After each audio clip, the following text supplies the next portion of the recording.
Hai adik-adik, kembali lagi dengan Kak Rina di online class 101. Kali ini kita akan belajar kelas 4 tema 5, subtema 2, pahlawanku, kebanggaanku.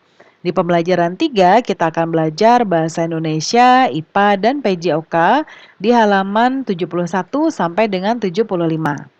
Adik-adik untuk melihat video lain bisa klik di kanan atas videonya. Nanti akan ada rekomendasi playlist dan juga pembelajaran lain tapi sesuai judulnya ya. Kalau mau lihat yang lebih lengkap bisa klik di kolom deskripsi. Nanti akan ada daftar playlistnya. Misalnya adik-adik mau lihat semua tema di kelas 4, pilih yang ini, klik biru-birunya atau klik linknya. Nanti kita akan masuk ke daftar playlistnya. Misalnya adik-adik mau lihat kelas 4 tema 4, berarti klik putar semua ya. Nanti di sebelah kanan akan ada daftar pembelajarannya. Adik-adik di sini dibuat berurutan, jadi bisa lihat saja mau cari dari subtema berapa, pembelajaran berapa, dan juga halaman berapa. Nah, kita masuk ke pembelajaran 3, kata Lani, Indonesia memiliki pahlawan yang sangat membanggakan. Mereka berjuang untuk membantu orang lain. Nah, kemarin kita sudah belajar tentang memar ya di pembelajaran sebelumnya. Sekarang kita akan belajar luka dan lepuh ya. Nah, kita coba lihat di sini. Perhatikan gambar berikut. Jika terjadi cedera luka dan melepuh, apa yang harus kamu lakukan? Nah, kalau luka terjatuh karena bermain ya seperti gambar Udin di sini, bersihkan luka dari kotoran yang mungkin menempel di bawah air mengalir atau menggunakan larutan garam atau cairan saline ya, steril hingga bersih. Gunakan sabun lembut seperti sabun bayi untuk membersihkan luka. Sebaiknya hindari menggunakan bahan pembersih mengandung alkohol, iodine, maupun hidrogen peroksida langsung di luka terbuka karena dapat menyebabkan iritasi dan perih. Lalu oleskan antibiotik untuk tetap membuat luka tetap lembab sehingga mempercepat penyembuhan serta mencegah infeksi. Lalu tutup luka dengan kasa steril yang lembut dan ganti setiap hari. Jika terdapat memar atau bengkak, kompres dengan es. Lalu kalau yang berikutnya melepuh ya karena terkena air panas.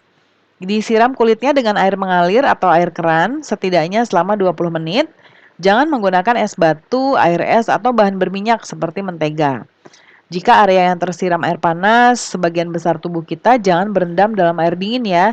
Hal ini bisa menyebabkan hilangnya panas tubuh dan justru akan memperburuk kondisi luka bakar kita. Kemudian tutup luka dengan perban atau kain bersih yang lembab. Jika memungkinkan, posisikan bagian yang tersiram air panas lebih tinggi. Kemudian jika kulit melepuh, jangan dipecahkan. Jika luka terasa nyeri atau sakit, konsumsilah obat pereda nyeri seperti paracetamol. Ya. Kemudian ini ada mencoba atau percobaan membuat loop atau kaca pembesar ya adik-adik. Kaca pembesar tuh yang seperti ini bentuknya. Nah, ya yang seperti bundar begini lalu biasanya ada gagangnya dan seperti cembung ya kacanya. Ya, alat-alatnya adalah kantong plastik bening atau botol bening dengan permukaan rata, air, lalu kertas tulisan yang kecil-kecil. Langkahnya isi kantong plastik dengan air, ikat kantong plastik, letakkan kertas di bawah kantong plastik, dan bandingkan tulisan asli dengan tulisan yang terlihat dari plastik. Ya, nih contohnya ada tulisan di sini ya. Adik-adik boleh mencoba melihat tulisan 3 ini. Kita akan menjawab pertanyaan-pertanyaannya. Yang pertama, apa perbedaan antara tulisan asli dan tulisan yang terlihat dari plastik? Tulisan yang dari plastik yang berisi air tadi terlihat lebih besar ya adik-adik. Kemudian mengapa perbedaan terjadi? Ketika plastik diisi air, kemudian digunakan untuk melihat huruf atau benda kecil lainnya, maka huruf atau benda tersebut akan menjadi lebih besar. Apa kesimpulannya? Jadi pada percobaan membuat loop atau kaca pembesar sederhana, tulisan kecil dapat terlihat menjadi lebih besar. Dikarenakan terjadi pembiasan cahaya yang disebabkan oleh adanya media air ya. Nah, buat laporannya di tabel ini, Karina sudah buatkan di sini supaya bisa adik-adik lihat. Nah, seperti ini ya.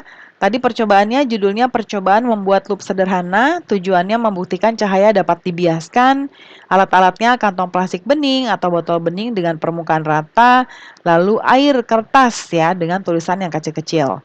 Langkah kerjanya seperti yang sudah Karina sebutkan tadi, dan kesimpulannya dari hasil percobaan membuktikan benda kecil dengan menggunakan mikroskop atau loop membuktikan pembiasan cahaya. Ya, kalau sudah kita akan balikin lagi nih. Nah, berikutnya kita sudah belajar tentang Sultan Hasanuddin dan nilai-nilai kepahlawanannya ya. Sekarang kita akan belajar nilai-nilai kepahlawanan Sultan Mataram, yaitu Sultan Agung. Nah, Sultan Agung bacaannya ada di sini. Adik-adik boleh pause dulu ya, lalu dibaca. Atau bisa lihat di buku adik-adik. Lalu berikutnya akan ada tabel yang akan kita bahas. Yang kamu ketahui tentang Sultan Agung dan yang ingin kamu ketahui. Nah, yang di sebelah kiri yang kamu ketahui adalah Sultan Agung adalah raja kerajaan Islam Mataram ya, memerintah di tahun 1613 sampai 1645. Yang ingin kamu ketahui lebih lanjut ya. Jadi dia Sultan Agung diketahui sebagai budayawan.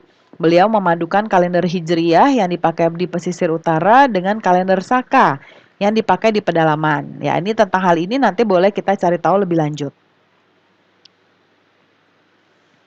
Nah, pembelajaran kita sudah selesai ya adik-adik.